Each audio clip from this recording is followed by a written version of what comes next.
Hello, can you hear me? Oh, I can hear you now. What up? Um, Hi. I'm a small political YouTuber, and I want to change your mind on abortion. You think we can do that? I can't really have a conversation about it right now. My opinion is pretty in flux on a couple things, but yeah, go for it. I guess if you want to, sure, hit me up.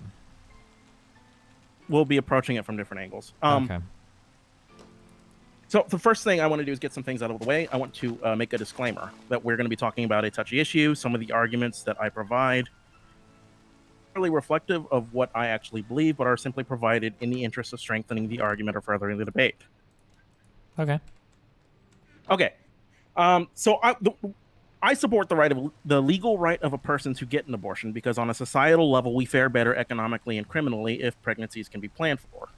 Yeah, I agree with that.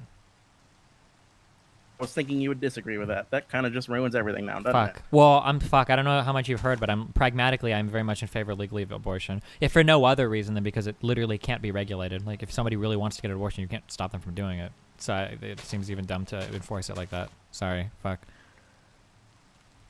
Well, we can talk about the philosophy if you want. Sure. But the philosophy is a little bit harder to break down because people tend to be it's subjective. Yeah, a little bit. Well, yeah, of course. Well, philosophy is because our moral systems are subjective, right? Yeah. Yeah. Okay. So where we both struggle is the ethics of it. When is it okay to have an abortion and why? Um, um, I think the question should never be whether or not a fetus is a clump of cells because we are a clump of cells. I don't think the debate should be whether a fetus is a life. It is a life. I think the question should be whether a fetus is a person, and if it is a person, at what point in development does it become a person? And you believe in the moments of conception, right? Yeah, because that seems to be the most consistent time to define like your existence, the beginning of your existence. Yeah. Now, why would you say that's your? So actually, I've broken down what I think makes a person into a person by several points, and I want to see if you agree with this or not. Okay. That to be a person, in a technical sense, a person should be alive, a person should be viable, and a person capable of being absorbed into a social contract.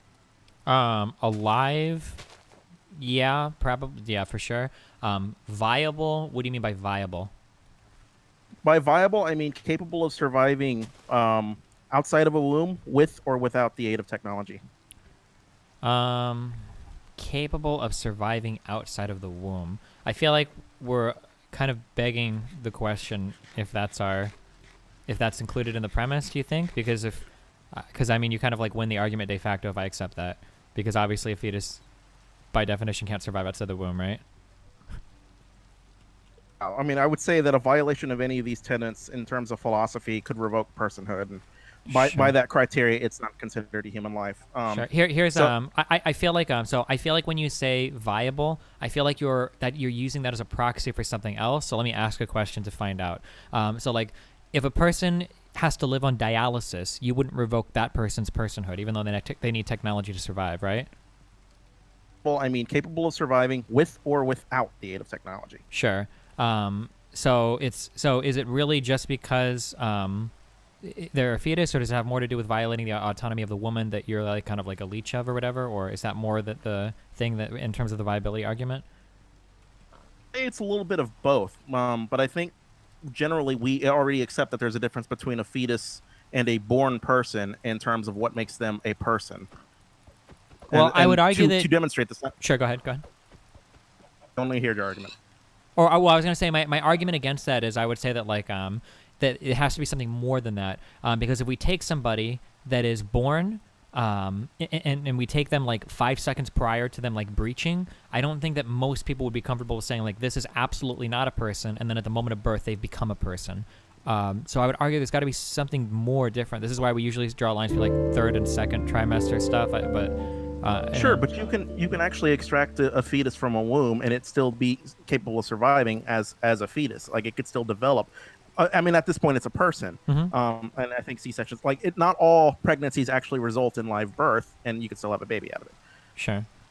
I guess, yeah, sure. And then in that case, like whether or not you're, in that case, This is kind of weird too. These don't necessarily invalidate your argument. I'm just curious to hear your defense of them. So like in that case, you can argue that your personhood in some cases is actually defined by the technology at the time then as well, right? That like if we lived in a world where you were viable at 1 month, then a 2-month fetus is very easily a person. But if we lived in like prehistoric societies or some shit, like you're literally not even a person until like almost after you're born, because who the fuck knows when you're viable or going to survive, right? Yeah. Once the cord's been cut, then you're like a person. Yeah. Okay.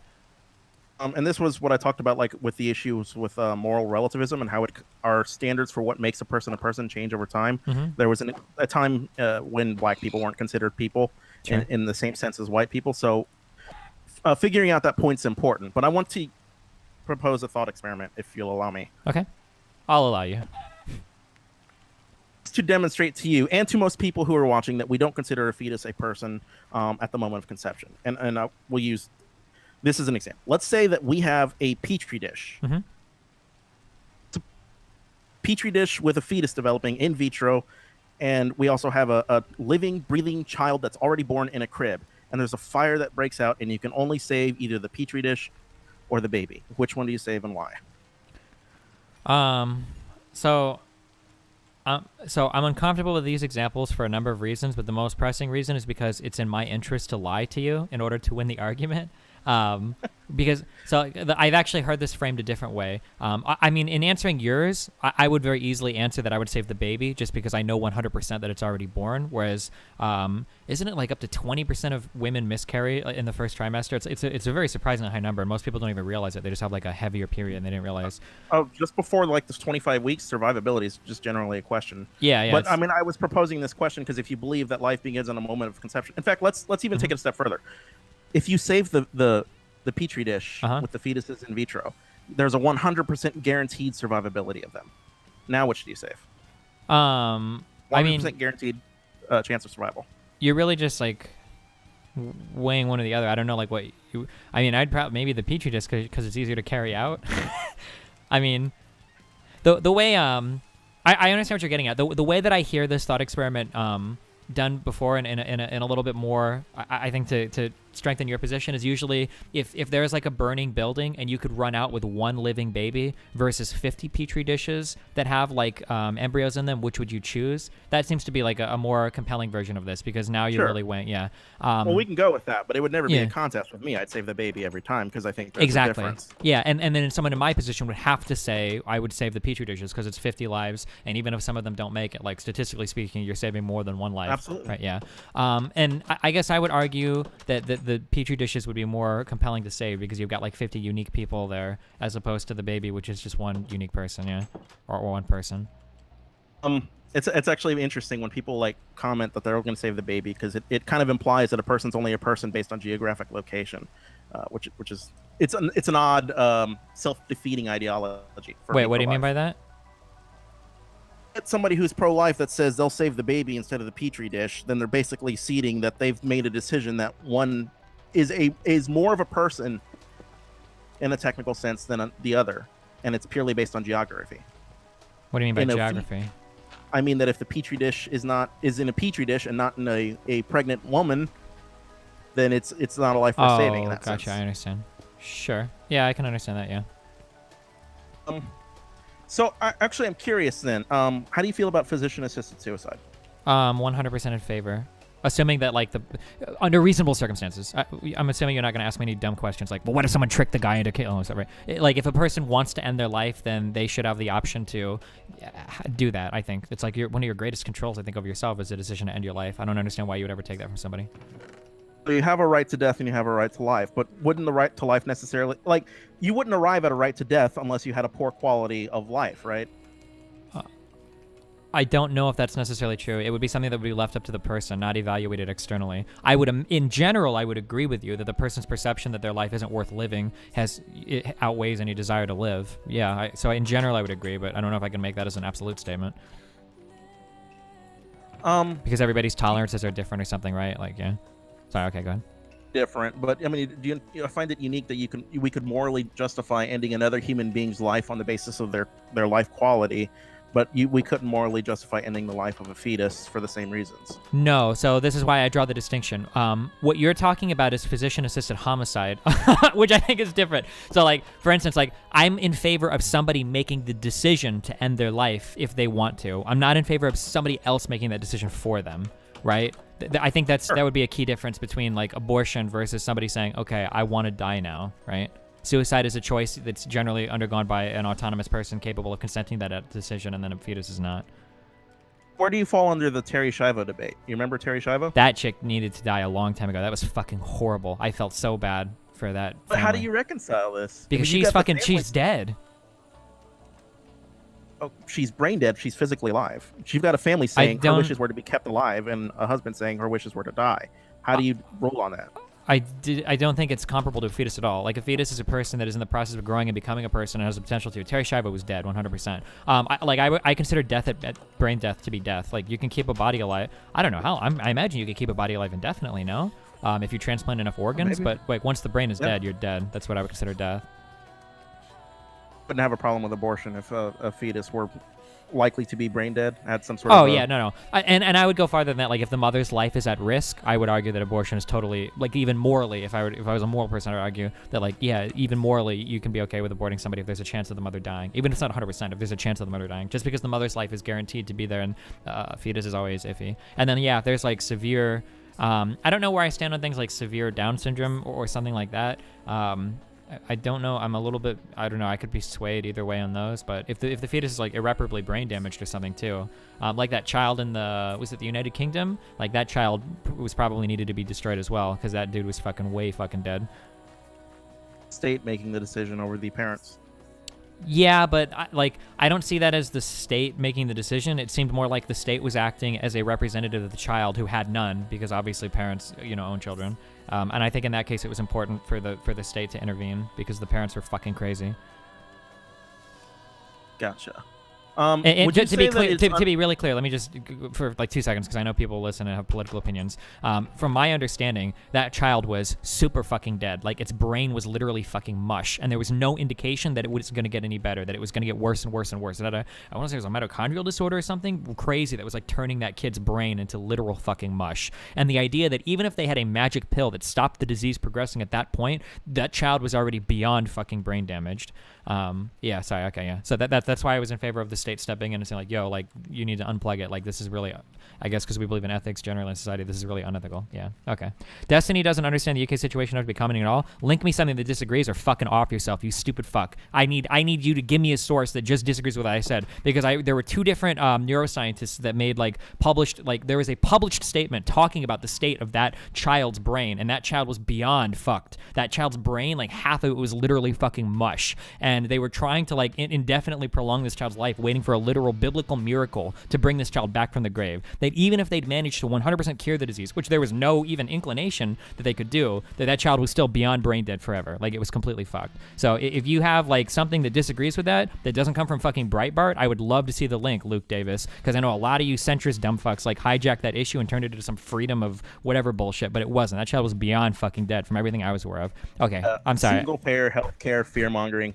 Yeah, because it was like, because all the conservatives were pretending that this was a death panel, that they're going to kill your children if it's not worth it, keep them alive, which is bullshit. Okay, I'm sorry, I got way off on that. Okay, go ahead. So here, since we're talking the ethics of it, would you say it's unethical to bring a life into a world that is more than probably guaranteed to be in a life of poverty and crime? I would disagree with that. It kind of sounds like antinatalism. Is it unethical to have a child knowing that it might have a hard life? No, we really have to go down the antinatalist road here, though, if we do this. Because the way that I would justify that is that even most people living in poverty generally prefer living in poverty to death, which I think I can kind of defend, because most people don't kill themselves or desire to be killed, even if they live in poverty. It gets kind of wishy-washy, but... Sorry, go ahead. An argument that's going to make me sound like a psychopath. Okay, go for it. That in general in the 21st century we are going to have to confront with some hard truths about overpopulation, and abortion could be a viable means of population control, and that humans in Western countries have to worry less about surviving as they do in prior centuries and more about living. Like, right, it's better to live a good life than to survive with a bad life, right? So in this aspect, we have a quality of life expectation. Sure. So, Wait, you I don't just know. said, though, I would reject that. It's better to live. Wait, it's better to die than live with a bad life? Is that what you said, or? No, I said it's better to live a quality good life than Uh-huh. to survive with a bad life. Yeah, I would agree that, but I would still argue that surviving a bad life is superior to non-existence or death. Maybe. I mean, you get people who commit suicide because they have a bad life. So Sure. some people disagree with you.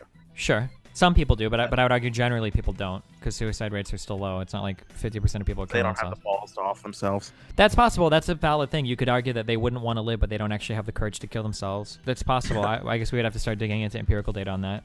But I'm sorry. But then to real quick, I'm not sure if I fully buy into the overpopulation thing. If that's going to be a problem or not, I don't know if that's true or not. No, I think population's going to control itself. I think, but conceivably, I think abortion is a means to control. Well, if not overpopulation, then it's a means to control crime and poverty. Yeah, that's true, but I would be very careful with who I make that argument with, because that argument could be flipped in ways. What? I'm making it with you because we're both psychos. Sure. But even with a psychotic person, I would be very careful on how I flip that argument. So for somebody that's like very interested in like sociology and everything, that argument, in my opinion, is incredibly positive, because if people want to have the ability to plan other families, if people want to have the ability to choose when they want to have children, then I would argue that abortion and other forms of contraception are incredibly positive things. So that's a great way to reduce crime. But if you're like a race realist and you say like, well, black people as a per capita have way more abortions than white people, and we need to keep black people having kids. Yeah, okay, yeah. So I'm just qualifying it carefully, because I know that like I have people that listen to me that are probably race realists because I'm streaming on YouTube. So, but so I would be very careful how I phrase that. But to another sane person, yeah, I would agree that. And actually, I think that there has been controversial literature that's been written and published about crime rates falling in accordance to. I was actually going to provide that to you. Yeah. It's called the Levitt-Donahue hypothesis. Mhm. And what they did was they looked at the trend of crime over time. Yeah. And they looked at the demographic groups that were most likely to commit crimes, which were like males between a certain age. And they noticed that so many years after Roe versus Wade, a substantial drop in crime occurred. And that the states that had legalized abortion before Roe versus Wade experienced that same drop in crime sooner than the rest of the country. Yeah. So that's the hypothesis. Yeah. It's controversial, but fuck, what are you going to do? Yeah, sure. And I mean, I've seen a lot of very similar stuff. Do you know who James Alsop is? Yeah. Yeah, white nationalist, fucking insane piece of shit. I had a debate with him about or I don't know if you like him or not. Sorry. I had a debate with him about. I'm a lefty lip cock, dude. Okay, so then you definitely don't like him. I had a debate with him about contraception, and I read a lot of very interesting studies about access to contraception and outcomes as well. I wish I could remember this. It's in my YouTube doc somewhere, or in a Google doc somewhere. But like, there was a country, I want to say it was like Chile or something, or maybe Brazil. I don't remember. But basically, I have that on hand. Wait, do you know what I'm about to say? Hang on, let me send it to you. And does it have to do with when contraception got more expensive for like 2 weeks? Okay, so we have something different. Okay, I was going to talk about it's about abortion. Oh, mine had to do with contraception. Some company went out of business or something, and there was it was like a 1 month period or some shit where the pill became more expensive. And they actually traced that through 15 years. And they 9 months after that pill, there was like a noticeable, outside of margin of error, increase in births. And that doing like a longitudinal study, they followed these outcomes and showed that these children in general had worse education, had worse crime outcomes. Like all of these negative outcomes were affiliated with just like the cost absolutely. of that. Yeah. So I'm absolutely positive the same study was done for abortion too. Gotcha. Yeah. So I'm absolutely positive that you could apply that to abortion as well. Yeah, for sure. There's another one. I just sent it to you on Discord, but it's basically the economic side of it. If you want, I can read you a snippet from that I quoted. Yeah, sure. I doubt I'm going to disagree with anything you're about to say, but yeah, shoot it at me if you want, or just read me the abstract or conclusion. To go to the pro-choice side by convincing you that it's better in the long run for everybody. Oh, sure. And this is why I said this argument is kind of boring, or it's going to be like really bad. Is it like from a legal point of view, like the way that I want to get rid of abortion is by making contraception free to everybody, and the availability, not just free, but like the availability of it, like is free as possible, so that we don't have to have abortions. Because and I think even you would probably agree with that, because generally abortion is more rough on the body than contraception is, right? Generally, yeah, but I would submit to you that it should still be available because and condoms can break. Yeah, sure. Yeah, I really don't like the idea of it, but then going back to pragmatic shit again, you can't keep somebody from getting an abortion if they want to. So yeah, I mean, I would never be in favor of making it illegal ever. I think it would be bad for society. Um, so you talked to what did James also give you like some white genocide nonsense regarding He's a white contraceptives? nationalist, white nationalist, traditional conservative. So his argument was that he tried to talk about like sexual degeneracy or some stupid shit. I don't know. He's a fucking idiot. He's stupid though. Well, they dress it up with women having the most babies they can, the most white babies in particular, and I think that's why they're such heroes of JF, even though JF's all fucked up. Yeah. Well, JF is very much a white supremacist as well. Whether or not he's admitted about it, I can't tell sometimes because he hides behind like his evolutionary biology memes. But I think it's pretty clear. But I mean, they hide behind evolutionary biology for PR purposes. But I want to make a blanket statement for those people who believe that there's a crime or there's a birth rate dropping with white people and about the effects of that. That's a good thing. What that means is white people are rich in so many words, that you have better access to healthcare, you have better access to contraceptives, you have better educated, women have more options in the workplace, all of these different things that basically lead to a higher quality of life. That's all that means. Yeah, generally, I think that's a trend around the world where this is why I said I don't necessarily believe in the overpopulation memes, that as people become more wealthy and have access to more institutions, they tend to have less children. That's why we've seen like birth rates drop off about pretty much the entire Western world. Yeah? If you like, I can send you a study about that, but it's not really related to this, so we don't have to bring it up. Anyway, I was going to read the thing about the economy. Sure, go for it. I guess about. So the implication from these findings is that marginal children who were not born due to abortion legalization would have lived in more disadvantaged circumstances than the average child in their cohort. This indicates sizable positive selection among those pregnancies, that were carried to term following the legalization of abortion. In other words, the evidence strongly suggests that abortion is used by women to avoid bearing children who would grow up in adverse circumstances. Sure, not surprising. Man, I don't know how to sway you. I was really hoping you'd be against it on a societal level. I mean, I've heard the pragmatic thing. But yeah, in some ways I am. It's just I'm just like really Basically, my big thing is that like I'm really uncomfortable with the idea that I could have been killed as a fetus. That makes me very uncomfortable. I would want at all points in my life to make sure that like people aren't able to kill me and that there's like huge repercussions for that. I would never want that to happen. So that's why I'm kind of careful. I wouldn't either, but I would ask this as a question because this is a weird question, but follow me. Yeah. Were you ever worried that you could be killed as a sperm? No, but then like again, when I try to like, I don't consider a sperm to be anything remotely human. It's just not. It never was me. Nothing about me, that biological entity, was ever a sperm. Whereas like I can trace the beginning of my existence as being a fetus. You can trace it further back. You're the sperm that made it to the egg. Conceivably, you're the Stephen Bonnell that you are today because you're the sperm that made it. Yeah, kind of, but like that. But like there were like, yeah, but I feel like it was the egg and the sperm combining that created the first thing that I could ever originally call me. Like before that, I don't think I could be like hypothetical sperm number 422 million or hypothetical. Is it ovum? I don't remember what eggs are called. I don't think it's ovum. I don't remember. Name for female reproductive egg. Or like I could never be called like 50 million, egg, 50 million, 42XB or whatever. But like the second like an egg and a sperm come together, that is like you. That biological entity will grow into you. But without those two things coming together, it'll never happen, I guess. Is it ovum? It might be ovum. I don't know. But even that's kind of like my thought process on that. Yeah, it's a really hard one. And again, like because like pragmatically I'm not really opposed to abortions. It's not an argument that I even have that often because like obviously Actually, can I pick that apart? Yeah, go for it. I guess about. I know I'm interrupting a lot. I'm sorry. No, go for it. When you're not opposed to abortions. My understanding is you only mean that because women are going to find a way to get an abortion anyway. Yeah. Let's say you're dictator destiny, ruler of the world, and you can know for sure that no woman could get an abortion. You could do this. Would you?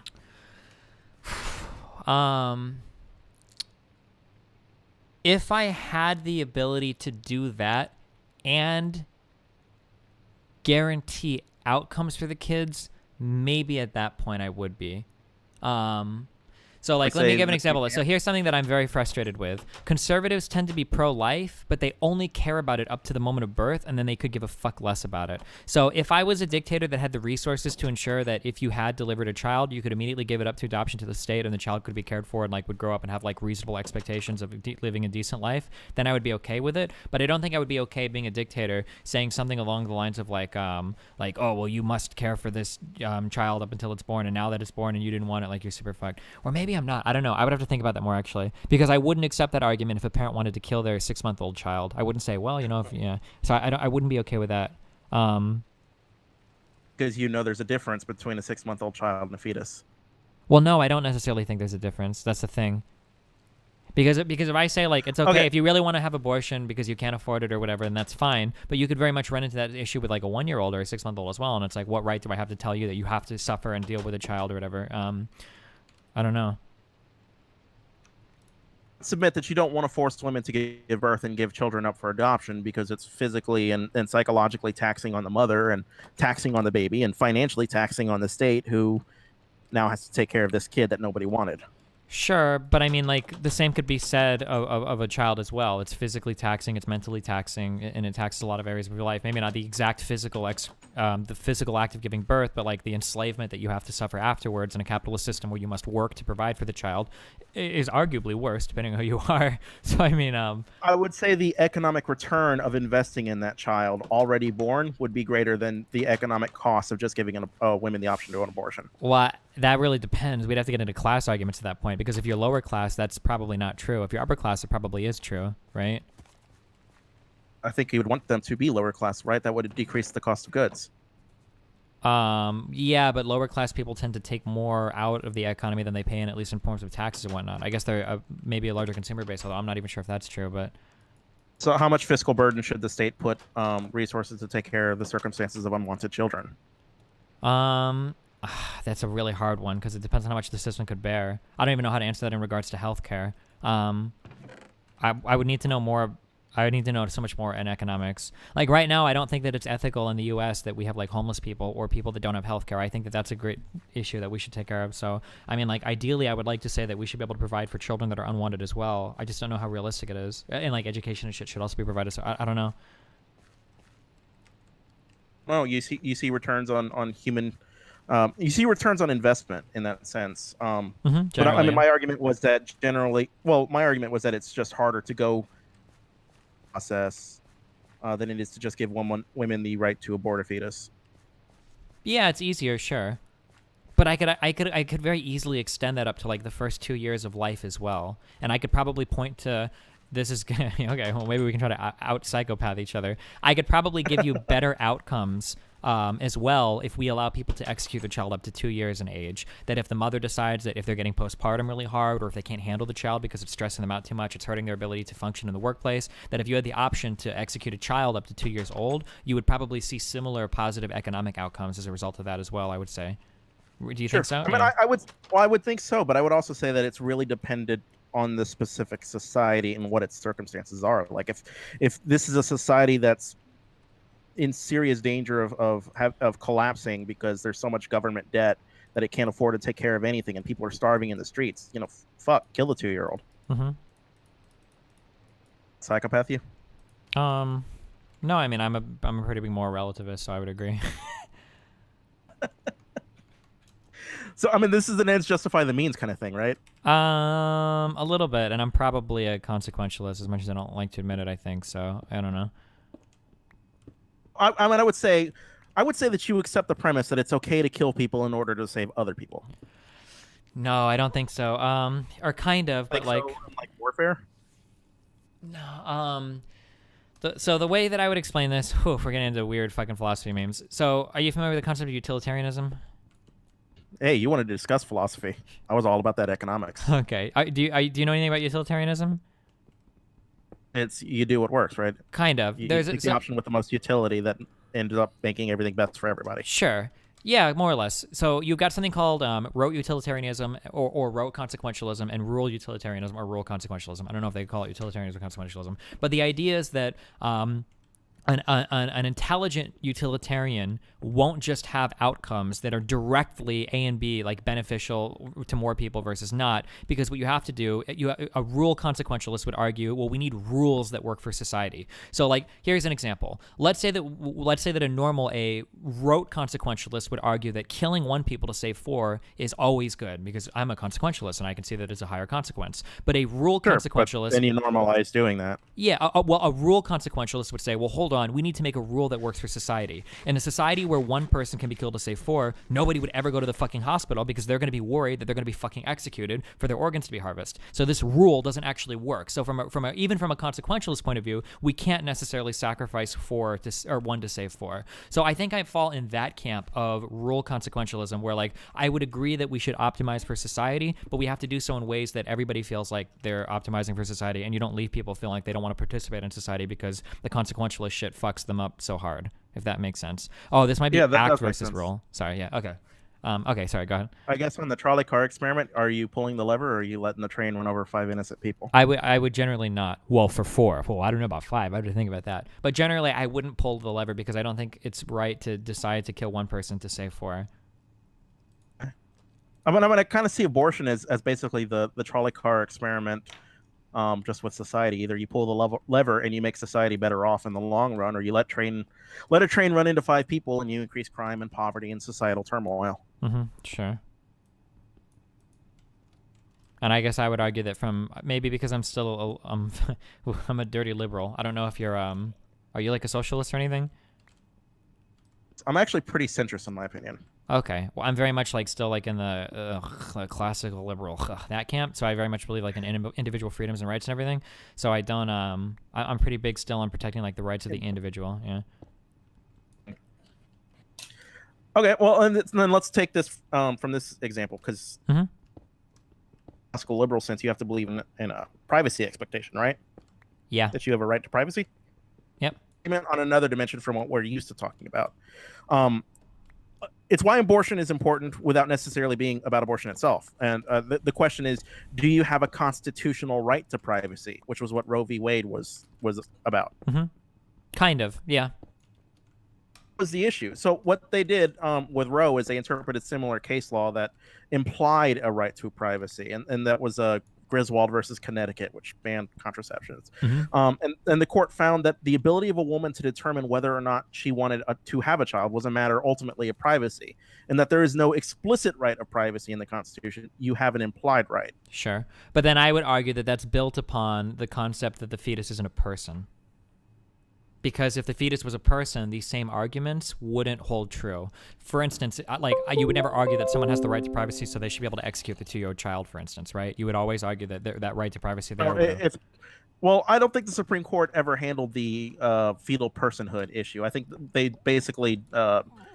I think implicitly they kind of did, though, right? Because again, like we would never make these arguments that it's okay to have the private right to kill your child because it's a person, right? And we extend personhood and constitutional rights and everything, but we clearly don't do that to a fetus, right?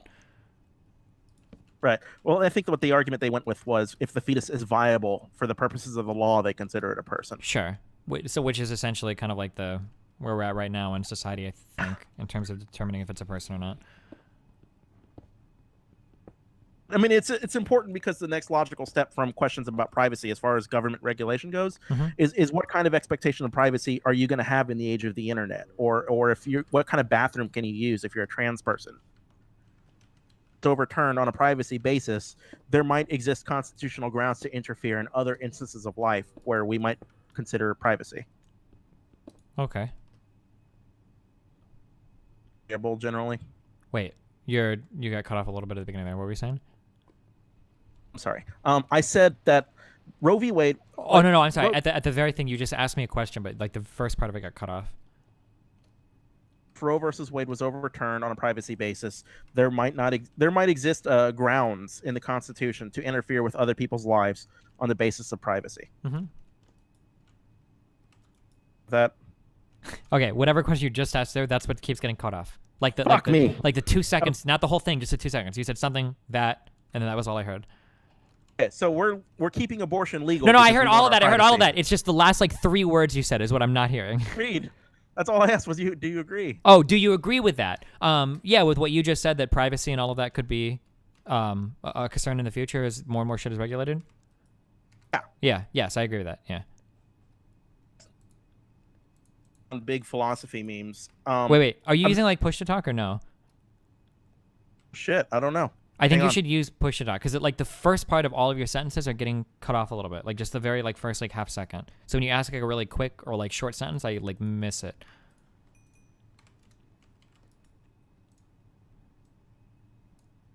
Oh, I don't know if I can. Hang on.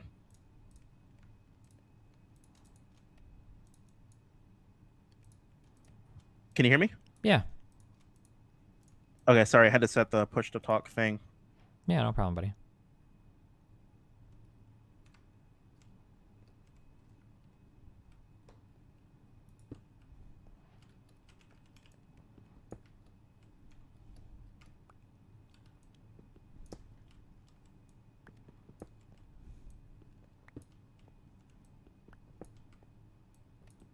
Hello? Do you hear me? Yep. Did you not hear my argument? Wait, hear what argument? I can hear you when you just said, Not do you hear great. me? I'm taking push to talk off. I'm sorry. Okay.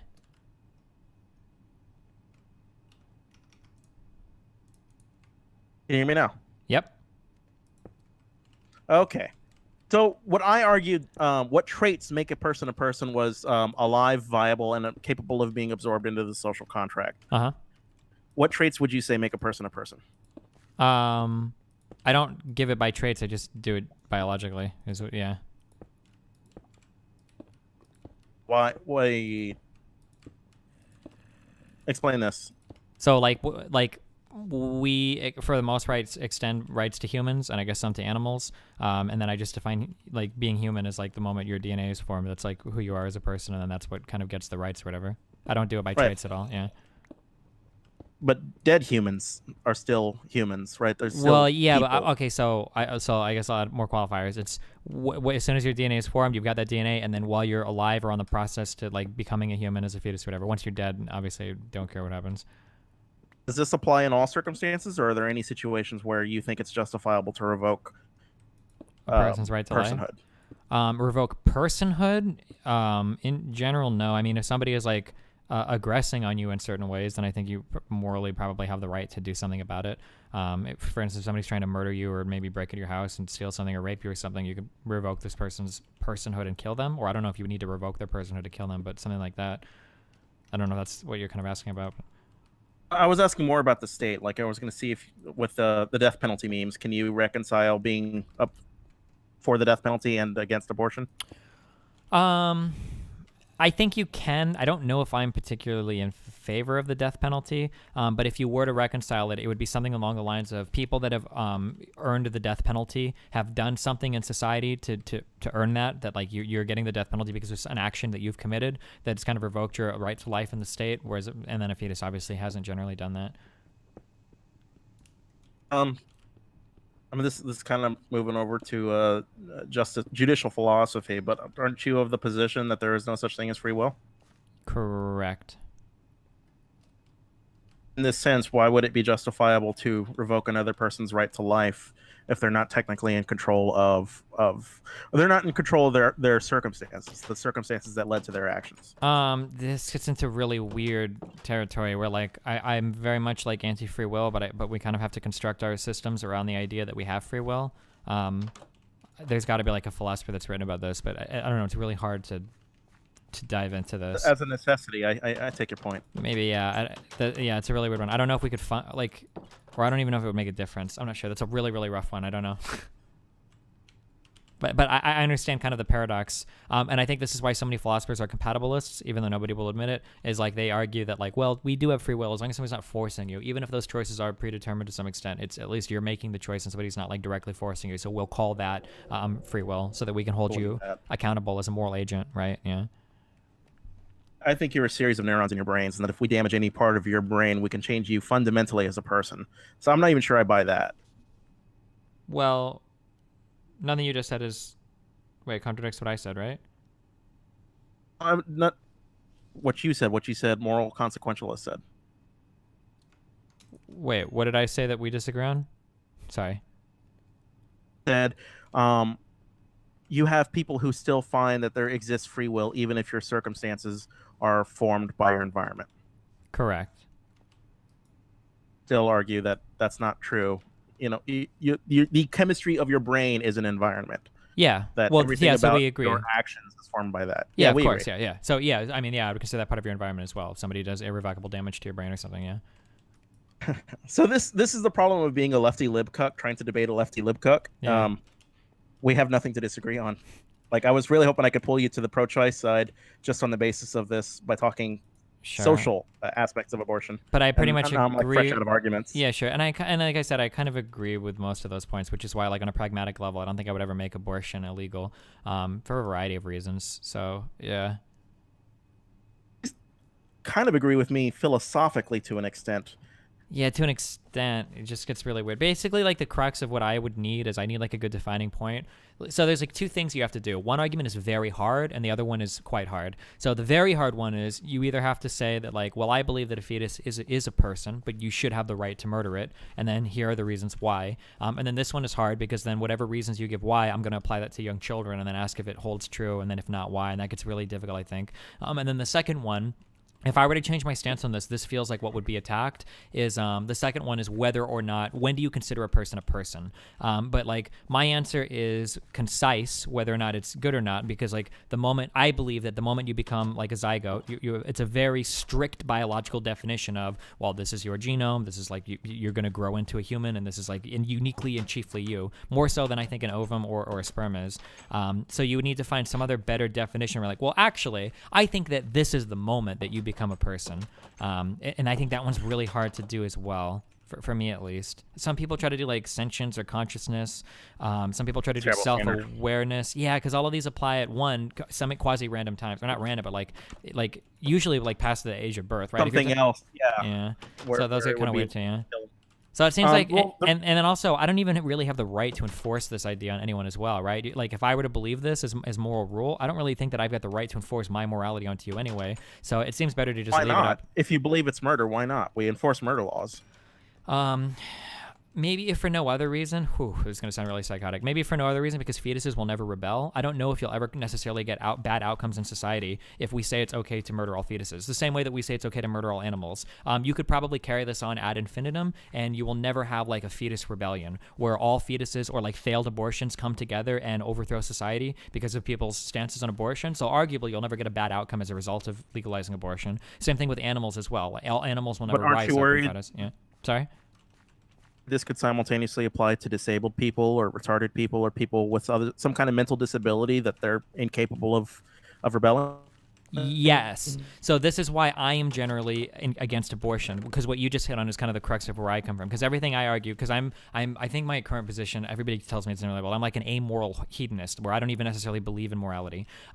So what I say is that like my whole system is just based around my own personal preferences. And for me, I would never want to be killed as a disabled person. I wouldn't have wanted to be killed as a fetus. And it worries me that if I say, well, you know, it's okay to execute fetuses because they're very inconvenient, which is really the argument. They're very inconvenient. Maybe we could make these same arguments about disabled people. And, you know, if I'm saying that, like, well, hey, you know, fuck all fetuses, kill them, they fucking suck, and somebody's like, okay, well, hey, by the way, you're in an old person's home, you're not really contributing to society anymore, time to die, then it's kind of like, oh, well, fuck, you know? We've taken the first step to that when we agree that there's certain circumstances where physician-assisted suicide is okay. We just don't agree that it's okay for somebody to enact that against somebody. Exactly, but I think those are two fundamentally very, very, very different acts. Like, the act of choosing to die and then using someone else to do it is far different than choosing for someone else to die. Like, one is a decision that you're making fully consensually, and the other is being forced upon you. I think those are two very, very different choices. Earlier, you brought up the point that if you wanted to argue this, that if where personhood is, it would be easier to just say that fetuses are persons from the start, but to stipulate that it's okay to kill them from certain points. The reason you don't want to do that is that you run into it's the same because you would be making this argument for the sake of staying consistent on an issue, and you would find circumstances in real life where the same logic wouldn't necessarily apply. Take, for example, when I gave the example of viability as being capable of living outside of a womb with or without the aid of technology. Well, fuck, can we kill Siamese twins now? Sure, right? Yeah. Like, this is an issue. So this is why I don't necessarily want to go down that road where I just cede immediately that a fetus is a person. Why we can't kill Siamese twins. Wait, I'm sorry. Could you say that again? Something that got cut off? The reason... Which part didn't you hear? When I say something got cut off, I mean like literally like right at the end, like the last like 5 seconds of what you said. Otherwise, I would interrupt you sooner if it was all getting cut off. you don't want to call a fetus a person from the beginning, because then you have to justify why it's not okay to kill a conjoined twin. Oh, I think that can be justified though. And this is why I'm mixed on Down syndrome related stuff, and I'm gonna get a lot of hate. There's gonna be some Down syndrome community who's gonna clip my shit out of context. But like, if Sorry, somebody you is know like, that? what? You're a fucking monster. You know that? Yeah. So like if somebody is like literally going to be born like I can do like a very more clear example. We won't say Down syndrome, but say somebody's born like literally fucking brain dead. Like this person like has no communication with the outside world. It's debatable whether or not they're even considered alive, but like their heart and everything works. I would be okay with like aborting a person like this because it's like very clear that like even if this person was like 12 years old, I think most of us would be okay with ending the life of this guy. If you got like in a really bad, if you're like Terry Schiavoed out or like that kid in the UK, right? That like even if this person is like alive and has autonomy and has rights, we would be okay pulling the trigger, on getting rid of this person. So like in those cases, I would be okay with it. With it on the basis of it makes society better, or on the basis that like inhumane to the baby. I'm sorry, the person. Yeah, on the basis that like morally, even with that person, that like this person no longer has the ability to consent with anything, and will never get the ability to consent to anything, and it is like more or less, for all intents and purposes, this person is dead, I guess. Argument as taking logical steps that could encroach upon living people. I mean, because it's essentially a quality of life argument. I don't think it's so much a quality of life, so much as like a brain dead person is like, this guy is like fucked beyond, not like their life sucks and is bad, but like this person is like essentially dead. Brain dead people, but why not people with Down syndrome? Right, then we're at a new issue. Because people with Down syndrome are still capable of having like rich lives. Not rich like they'll all become wealthy, but like they can still have happiness. Their families can have happiness. I don't know. That's so much harder. That's a much more gray area issue. I'd have to think more about it. Yeah, well, I mean, would you object to killing people with depression? Definitely not. I think a person with depression is still very much capable of making autonomous decisions about their life and improving their circumstances and whatnot. Factor isn't just the quality of life. There's an X factor in there. Well, yeah, that's why I'm not talking about quality of life. That's why I said earlier I was talking about like literal brain dead. Like I would consider a brain dead person. I'm sorry, I misunderstood you. Yeah, I'm sorry. I would consider a brain dead person to be like a dead person. This is why like Down syndrome is more difficult because a Down syndrome person is not brain dead at all. They just have a severely impaired ability for cognitive functions. But like cognitive functions, brain dead, it kind of goes. But like you would never say a Down syndrome person is brain dead, right? No, I wouldn't say that. Okay, I might have misspoken earlier. Sorry. Understood you. That's basically all I got. All right. Yeah, buddy. Well, hey, do you have a YouTube channel, right? Do you want me to link it to Discord or something? Fucking link it in chat, dude. Plug that shit. I should have had this already set. Yeah, way to go. You fucked up. This is your big break. Now you're ruining it all. My big break. I'm ruining it all. And wait, I can't spam it. Message. Then in the last one you spam. Or send it to me and I can link it in chat or whatever, because I don't get banned in my chat. Before I go, is it all right if I say something more? No, I can say bye, buddy. Those watching, I am the Liberal Sanity Project. I do YouTube politics. I'm pretty awful at it, but I'm learning every day. Thing I want to do is I want to extend like a very serious thank you to you, Destiny. And I'm sure you feel the same way about flattery as I do, that it's a little awkward because it like disarms you. But like, I actually want to sincerely thank you because before I got into YouTube politics, leftist YouTubers were being absolutely eviscerated. And I don't know that I would have had the balls to jump into the ring if I didn't see you do it first. So you've compelled me to think about certain things and to make certain arguments. And I know you don't think of yourself as an advocate for anything, but I'm glad for the work you've done all the same. Thanks, buddy. I appreciate it.